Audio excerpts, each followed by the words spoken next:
అందరికీ నమస్కారం అండి. జ్యోతి గారు ఏమేమి వీడియో చేస్తారని అందరూ ఎదురు చూస్తూ ఉంటారు. ఎందుకంటే మన ఛానల్ అంటేనే సర్వీస్ ఛానల్. ఎవరైతే గుడి బడి లేని వానికి అన్నదానం విద్యాదానం చేస్తుంటారో అలాంటి వాళ్ళని మనం ప్రత్యేకంగా వాళ్ళ బయో ఎందుకు పెట్టాలనిపించింది, వాళ్ళకి ఎవరు ఇన్స్పిరేషను, ఇలాంటి వాళ్ళని నేను మన ఛానల్కి చాలామందిని పరిచయం జరిగింది. ఈరోజు మీకు అంటే నేను అసలు చెప్పాల్సిన అవసరం ఏం లేదు. అంటే అసలు దేశం మొత్తం కూడా తెలిసిన ఒక వ్యక్తి పేరైతే ఉంది, సైకిల్ స్వామి ఆశ్రమం. మీకు తెలుసు కదా, ఇంకా మీరేం చెప్తారు జ్యోతి గారు అని మీ అందరికీ డౌట్ రావచ్చు. లేదంటే మీకు తెలియని విషయాలు చాలా ఉన్నాయి. ఇక్కడ ఎవరు వచ్చినా లేదు అనే మాట రాకుండా ఇప్పటి వరకు ఎన్నో వేల మందికి అన్నదానం చేసిన ఏకైక సత్రం అని మనం చెప్పుకోవచ్చు.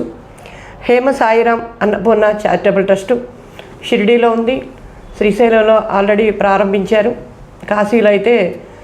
కాశీలో కూడా ఉంది, షిరిడీలో ఉన్నదండి.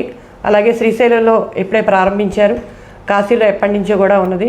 ఇప్పటివరకు ఎన్నో వేల మందికి అన్నదానం చేస్తారు. కులం మతం సంబంధం లేదు, ఎవరు వచ్చినా లేదు అనే మాట అయితే వీరి నోటి నుంచి ఎవరు వినలేదని విన్నారు. అసలు ఎందుకు స్టార్ట్ చేయాలనిపించింది, ఈ స్టార్ట్ చేయడానికి కారణం ఏంటి, ఇక్కడ ఉన్న మేనేజర్ గారు రాజు గారు ఇక్కడ అన్ని విషయాలు మనకు అందజేస్తారు. అంటే ఇక్కడ టైమింగ్స్ ఏంటి, ఇక్కడికి రావాలంటే ఎలాగా, ముందుగా ఫోన్ చేసి రావాలా, ఇట్లాంటి విషయాలన్నీ మనం రాజుగారిని అడిగి తెలుసుకుందాం. నమస్తే రాజుగారు అండి. నిజంగా ఇక్కడ మీరు అన్నదానం చేయడం మీ అదృష్టంగా భావిస్తున్నారేమో నేను అనుకుంటున్నాను. అలాగనేం కాదండి, యాక్చువల్గా ఏంటంటే మేము అందరం సేవకులు, స్వామిగారి సేవకులు.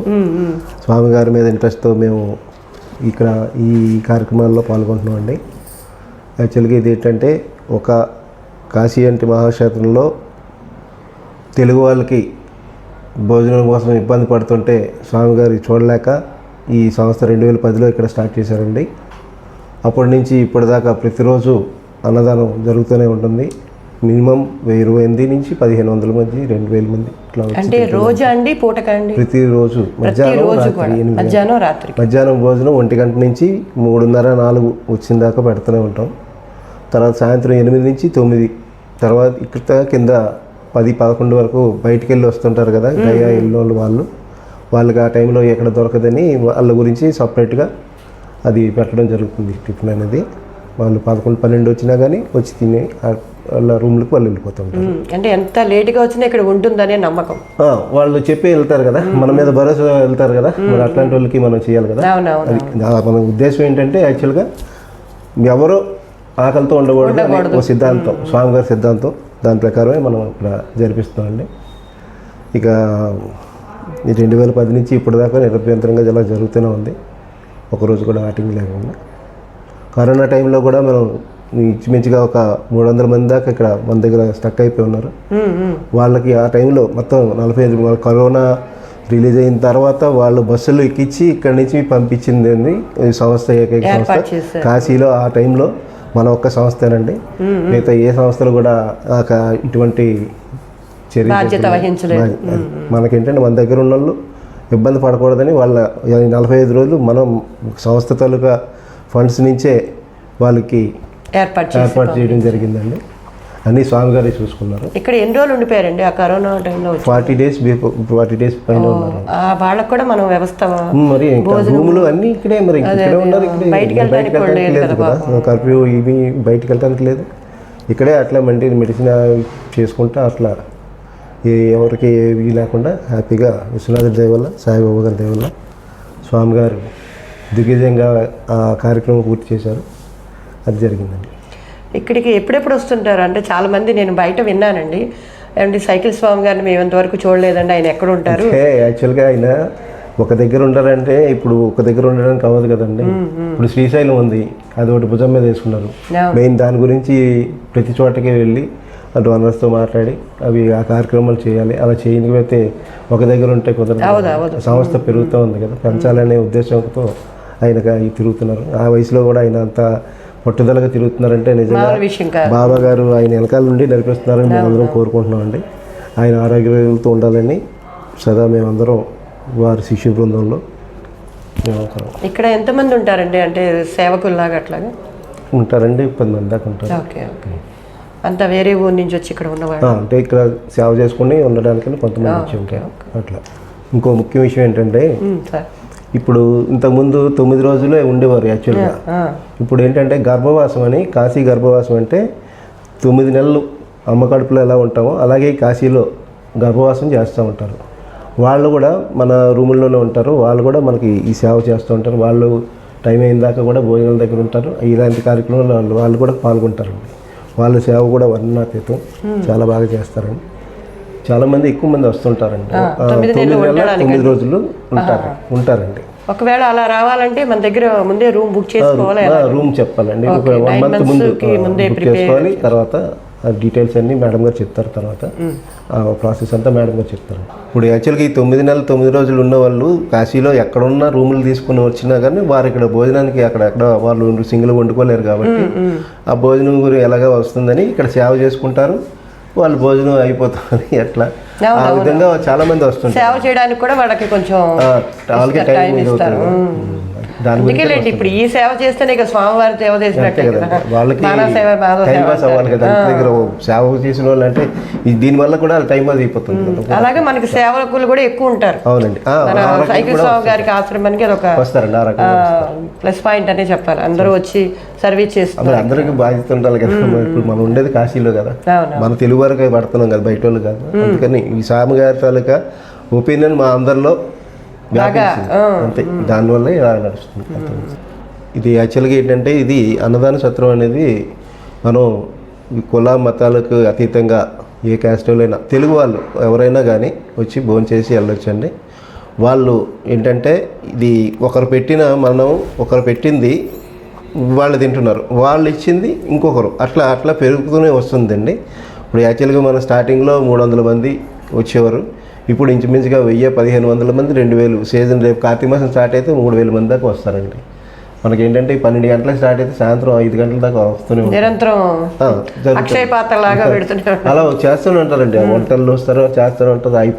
అయిపోయింది 5 నిమిషాలు ఉండడం. యాక్చువల్గా రైస్ అవుతుంది, ఒక 5 నిమిషాలు వెయిట్ చేస్తే చేయాలి, లేదు అని ఎప్పుడు వెళ్ళలేదు. టైం ప్రకారం అంటే మరి 6 గంటలకి సాయంత్రం 7 గంటలకు వచ్చినప్పుడు మనం అప్పుడు మళ్ళీ మనకి ప్రాసెస్ సెకండ్ ప్రాసెస్ ఉంటుంది, రెడీ చేసుకుంటాం. మరి 8 గంటలకి మళ్ళీ మనం పెట్టాలి కదా. అట్లా ఇదన్నమాట, దానివల్ల అలా జరుగుతుందండి. ఓకే అండి, చాలా సంతోషం అండి. మన ఇక్కడ ఆశ్రమం గురించి మంచి విషయాలు తెలియజేశారు. ఓకే అండి, రాజుగారితో ఎన్నో విషయాలు మనం షేర్ చేసుకున్నాము. అలాగే సైకిల్ స్వామి గారి అంటే యాక్చువల్గా స్వామి గారి పేరు దొడ్డా వెంకటేశ్వరరావు గారు. ఆ పేరు అయితే ఇదైపోయి సైకిల్ స్వామి గారు అనే వచ్చేసింది. వాళ్ళ చిన్న కూతురు అయినటువంటి మణిగారు దంపతులు కాశీలో ఈ ఆశ్రమాన్ని అయితే వాళ్ళ దగ్గరుండి చక్కగా చూసుకుని వచ్చిన వారందరికీ లేదనుకుండా భోజనం పెడుతూ ఉంటారు. ఈ ఆశ్రమం గురించి ఇంకా కొన్ని విషయాలు తన నోటి ద్వారా విందామని మేము ఆవిడ కూడా మన ఛానల్కి ఇన్వైట్ చేసాం. నమస్తే మణిగారండి. నమస్తే అండి. ఇంత పెద్ద బాధ్యతని ఇంత చిన్న వయసులో ఎలా ఫీల్ అవుతున్నారు మీరు? చాలా హ్యాపీగా ఫీల్ అవుతున్నానండి. నాకు ఈ వయసులోనే ఇక్కడ దాకా రావటం అనేది మేము ఏ జన్మలోనో పుణ్యం చేసుకుంటే మా నాన్నగారి కడుపున మేము పుట్టాము. సో మాకేమీ అంత ఇదేమి అనిపించదు, ఎందుకంటే హ్యాపీగానే ఫీల్ అవుతాం. రోజుకి కొత్త వాళ్ళు వస్తారు, కొత్త వాళ్ళని చూస్తాము. భోజనం లేదనుకున్నా పెడతా ఉంటే ఆనందం కానీ మా నాన్నగారి కళ్ళల్లో మేము చూస్తూ ఉంటాం. లేదు నాన్న, ఎందుకంటే వెళ్ళి కూడా అందరూ చెప్తూ ఉంటారు ఏమని, ఈ టైంలో కూడా మాకు భోజనం పెట్టారండి అని చెప్పేసి మా నాన్నగారితో చెప్తా ఉంటే ఆయన కళ్ళల్లో వచ్చే సంతోషం మాకు చూడాలని కోరిక కూతురుగా మాకు కూడా ఉంటుంది కదా. అందుకని చెప్పేసి ఎవరికి కూడా లేదని మాత్రం చెప్పమండి. నేను చాలా చోట్ల విన్నాను, ఎవరైనా తల్లిదండ్రులు ఆస్తులు పంచుకుంటారు, మీరైతే ఆయన అంటే పుణ్యాన్ని లాగేసుకున్నారేమో అనుకుంటున్నాను నేను. లేదండి, అట్లా ఏం లేదు. ఇంకా మేము ఇద్దరమే ఉన్నామన్న కొంచెం ఫీలింగ్ కూడా అనమాట. ఇంకో 2 ఉంటే పిల్లలు బాగుండేది. అట్లాగే మా బాబాయ్ గారు ఉన్నారు, మా బాబాయ్ గారు కూడా చూసుకుంటారండి. ఆయన కూడా మాతో పాటే, మా బాబాయ్ గారి తర్వాతే మేము, ఎందుకంటే ఆయన కూడా బాగా చూసుకుంటారు. మా అమ్మగారు ఉన్నారు, మా అమ్మగారు చూసుకుంటారు. మా చిన్నమ్మ గారు, మా అమ్మగారు, ఫస్ట్ మా అమ్మగారు బాగా ప్రోత్సహించారు. తర్వాత వచ్చాంలేండి మేము, ఎందుకంటే అప్పుడు మాకు చిన్న పిల్లలు వాళ్ళన్నీ చూసుకుని మరి మేము రావాలి కదా. కాశీలో పెట్టిన తర్వాత మేము ఒక 2 ఇయర్స్ తర్వాత మేము వచ్చాము. అప్పటి నుంచి వచ్చిన కాడి నుంచి కూడా మేము, నేను మా వారు ఇద్దరం చూసుకుంటాం అందరినీ. అనుకున్నారా ఇంత బాధ్యతని మీరు? లేదండి, అసలు అనుకోలేదండి. అనుకోకుండానే ఇంతవరకు వచ్చాము. మన దగ్గర వసతి కావాలంటే ముందుగా ఎలాగా అంటే ఫోన్ చేసి మాట్లాడుకోవాలా, ఎట్లా ఉంటుంది నాన్న? డోనర్స్ వరకు అయితే విజయవాడ ఫోన్ చేయొచ్చు. ఓకే. అందరూ కూడా ఒకవేళ లేని పక్షాన డైరెక్ట్గా వచ్చిన మన చుట్టుపక్కల ఉండే బిల్డింగ్స్లో మనం ఏర్పాటు చేస్తాం. మాట్లాడి ఖాళీగా ఉంటే కనుక చూసి ఏర్పాటు చేస్తాం. వసతికి ఇబ్బంది లేకుండా మ్యాక్సిమం ట్రై చేస్తామండి. కింద హాల్ ఉంటుంది, హాల్లో కూడా మనిషికి డార్మెంటరీ టైప్లో అలా కూడా ఇస్తూ ఉంటామండి. సరే నాన్న, ఒక చిన్న విషయం యాక్చువల్గా అడగకూడదు కానీ అది నిజమా కాదని నేను అంటే క్లారిటీ తీసుకోవాలని అడుగుతున్నాను. అంటే ఇక్కడ మనమైతే ఉచిత భోజనం అని చెప్పి ఉన్నాము, కాకపోతే కొంత ఒక ఛానల్లో మాత్రం వచ్చింది ఉచిత భోజనం అని చెప్పారు, వచ్చిన వాళ్ళని అన్నదానానికి అడుగుతున్నారని విన్నాను. అది దాని గురించి ఏమన్నా క్లారిటీ ఇస్తారా నాన్న? ఇప్పుడు అన్నదానం ఎవరో ఇచ్చింది మేము పెడుతున్నాము, మీరు ఇచ్చింది మేము ఇంకో 10 మందికి పెడతాం. ఆ ఉద్దేశంతో అడుగుతాం తప్పనిచ్చి దానికి ఏమి డిమాండ్స్ ఇంతే కట్టాలి అంత కట్టాలి అని అయితే ఏం లేదండి. కాకపోతే విషయం చెప్తాం. అవునండి, ఆశ్రమంలో కూడా అట్లా ఎవరు కూడా కించపరిచి మాట్లాడతాము. ఎందుకంటే ఎన్నో ప్రెజర్స్ మీద కడగద్దని గబక్కన ఏదో ఒకటి చిన్న చిన్నవి వస్తూ ఉంటాయి, అంతే తప్పనిచ్చి ఇలా డబ్బుల విషయం కానీ అలాగా అండగా చేయటం కానీ ఏం లేదు. కాకపోతే మరి ఎదుగుతుంటే కొన్ని రాళ్ళు అవి పడతాయి సహజం కాబట్టి, అయినా అవన్నీ మనం ఏరుకొని ఒక బిల్డింగ్ కట్టేసుకుంటే అయిపోతుంది. అవన్నీ ఆశీర్వాదాలు అనుకుంటామండి. సైకిల్ స్వామి ఆశ్రమం గురించి నాకు కూడా ఎప్పుడో తెలుసు కాబట్టి, కాకపోతే నేను చెప్పడం కన్నా మీరు క్లారిటీ ఇస్తే. ఇంకోటి ముఖ్య విషయం ఏంటంటే అండి, శ్రీశైలంలో కూడా మంది ప్రాజెక్ట్ అనేది హేమసాయిరం అన్నపూర్ణ చారిటబుల్ ట్రస్ట్ తరపున శ్రీశైలం దాని నుంచి మనకి స్థలం అనేది కేటాయించడం జరిగిందండి. దాంట్లో కూడా ఇప్పుడు కన్స్ట్రక్షన్ అనేది స్టార్ట్ చేశారు. ఇప్పుడు దాకా షిరిడీలో కాశీలో ఎలా అయితే వసతి గృహాలు భోజనాలు ఎలా అయితే చేస్తున్నామో అలాగే శ్రీశైలంలో కూడా జరగాలని స్వామిగారు చాలా ఇదిగా ఉన్నారు. అందుకని చెప్పి అక్కడ కూడా వర్క్ అనేది స్టార్ట్ చేశారండి. ఆల్రెడీ పిల్లర్స్ అవన్నీ కూడా చేస్తున్నారు. అక్కడ కూడా భోజనానికి వసతికి ఎటువంటి ఇబ్బంది లేకుండా చేయాలని ఆయన కోరిక. అందుకని చెప్పేసి మీరు ఎవరన్నా సహాయం చేయాలనుకుంటున్న వారు దానికి కూడా సహాయం చేస్తే ఇంకా ముందుకు వెళ్ళాలని కోరుకుంటున్నాం. అవును సార్. నా దర్శి తాలూకా ప్రకాశం జిల్లా. నా పేరు సేవూరి వెంకటేశ్వరరావు. అక్కడి నుంచి ఇక్కడికి నేను సేవకని వచ్చాను. ఇక్కడ సైకిల్ స్వామి ఆశ్రమంలో సేవ చేసుకుంటూ ఉంటాను. ఈ ఆశ్రమంలో ప్రతి అన్నదానం కార్యక్రమంలో పాల్గొంటాను. ఇక్కడ బుకింగ్ దగ్గర ఉంటాను. కులమత భేదం లేకుండా అందరికీ ఇవ్వగలము. అలాగే భోజనం కూడా కులమత భేదం లేకుండా అందరికీ భోజనం సదుపాయం తెలుగు భోజనం చేకూరుస్తాము. ఈ సైకిల్ స్వామి గారి ఆశ్రమం. మన ఆంధ్ర భోజనం మన ఇంటి భోజనం ఎలా ఉంటుందో అలాగే కూడా చక్కగా ఉంటుంది. అందరూ యాత్రికులు వచ్చి చాలా బాగుంది అని ఫీల్ అవుతున్నారు. భోజనం చాలా బాగుంది ఆంధ్ర భోజనం కనుక. యాత్రికులు కూడా డైలీ 1000 మంది నుంచి 1500 మంది వరకు అవుతుంటారు. ఉదయం మధ్యాహ్నం భోజనం, సాయంత్రం టిఫను 2 పూటల యాత్రికులకి సదుపాయం చేకూరుస్తున్నాము. ఈ అవకాశం సైకిల్ స్వామీజీ గారి అన్నదానం. సైకిల్ స్వామీజీ గారి మొట్టమొదటిగా అన్నదానం చేసిన ఈ మొదటి బిల్డింగు. ఈ బిల్డింగ్లో ఫస్ట్ స్టార్టింగ్ చేశారు. ఈ బిల్డింగ్లో మొత్తం 20 రూములు ఉన్నాయి.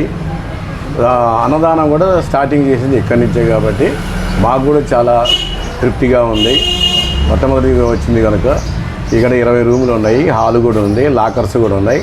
మీరు ఎక్కడైనా ఏ ఆశ్రమం దిగినా పర్వాలేదు, మా దగ్గరకు వచ్చి భోజనం చేసి మమ్మల్ని తృప్తిపరిచిగా చేయవలసిందిగా కోరుతున్నాం. ఓం నమః శివాయ.